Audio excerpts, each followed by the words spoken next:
මොකද සාමාන්‍ය මනුස්සයෙක් දැන් මේ ජෝතිෂය තුළ විශ්ලේෂණය කිරීම අනිවාර්යයෙන් විශ්ලේෂණයක් තමන්ගේ තියෙන දැනුම ටික එකට ගත්තලා අන්තිමට පලාපලයක් දෙන්න තැනට ගේන්න එපා ඉතින් එතකොට ඕක හරියටම කරන්න පුළුවන් ඒකට පුළුවන් අනිවාර්යෙන් පුළුවන් මොකද ලෝකේ තියෙන අපිට තියෙන දැනුම පද්ධතිය වගේ 10 ගුණයක දැනුම පද්ධතියකට මෙයාට එකපාර ඇක්සස් කරන්න පුළුවන් හැකියාව තියෙනවා. ඒක තමයි AI එකක තියෙන විශේෂතාවය මේ සාමාන්‍ය හියුමන් මේ මිනිස්සෙකුගේ බුද්ධියකට වඩා කෘත්‍රිම බුද්ධියට තියෙන දක්ෂතාවය. එතකොට එයාට එකපාර මචං ගොඩක් තැන් වලට ඇක්සස් කරන්න පුළුවන්.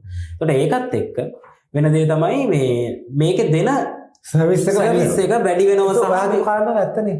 කිසිම දැනුම් පද්ධතියකට හානියක් වෙන්නේ නැහැ. හානියක් වෙන්නේ නැහැ.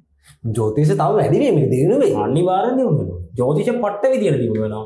එතකොට මේක ඇතුලේ අපි කියනවනේ අපි මේක කතා කරනකොට මේ ඔයා මගෙන් අහපු දේ කියලා මින්නම්කෝ. මේකට කෙලවෙයිද කියන එක නෑ අහුවේ මචං සරලවම. එතකොට මේකටනේ මේ කෙලවෙන්නේ. කෙලවෙන්නේ මචං මේක ඇතුලේ ඉන්න යම් පිරිසකට වෙනදපොළ වෙනස් වෙනවා. වෙනදපොළ වෙනස් වෙනවා. අනිවාර්යෙන් අර ගමේ ඉන්න මිනිස්සයාට තියෙන තැන සමහර විට මේ අය එකත් එක්ක නැති වෙනවා. සහ මෙහෙම බයකුත් වෙනවනේ තිල්න. ඔව්. ඒ කියන්නේ එක software එකක් ඇතනේ මුළු ලෝකෙටම ජ්‍යොතිෂය කේන්දරයක බලලා දෙන්න. ඉන්දියාව හදිස්සියක් මේක හැදුවොත් භාෂා පාසලකුත් දැනේ ඒ වලට. ඔව් ප්‍රශ්නයක් නෑ නේ. එතකොට හැදුවොත් ඉන්දියාව මේක. මං කියන්නේ ලංකාව ඇතුලේ ඒ තිබිච්ච වෙළඳපොළත් ලෝකේ ජ්‍යොතිෂයේ තියෙන වෙළඳපොළත් සියල්ල ඉන්දියාව කියන බලවත් රට ග්‍රහණය කරගන්න බැරි නැහැ තිල්න. එහෙම බයකුත් එනවනේ.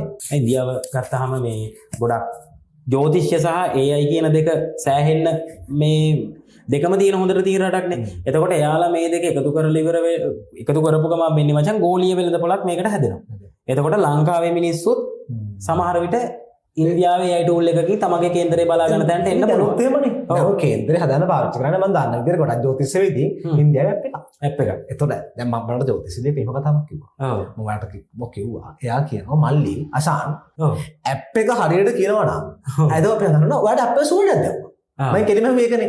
එතකොට දැන් ජ්‍යොතිෂවේදීන් කේන්දරේ හදන්න පාවිච්චි කරන්නේ ඒ ගොඩක් වැඩවලට පාවිච්චි කරන්නේ දැන් මොකද්ද මුදුකාංගනේ. මේ කියන්නේ ඩිජිටල් කරන්නේ. ඩිජිටල් කරන්නේ අනිවාර්යයෙන්. එතකොට දැන් මේක තව දිනු වෙනවා මාක් එක්කද? කෘත්‍රිම බුද්ධියත් එක්ක. එතකොට කෘත්‍රිම බුද්ධිය ආවට පස්සේ ඇත්තට මේකෙන් දෙන දේවල් නිවැරදි නම්. ඔව්. මොකටද තියෙන ජ්‍යොතිෂවේදී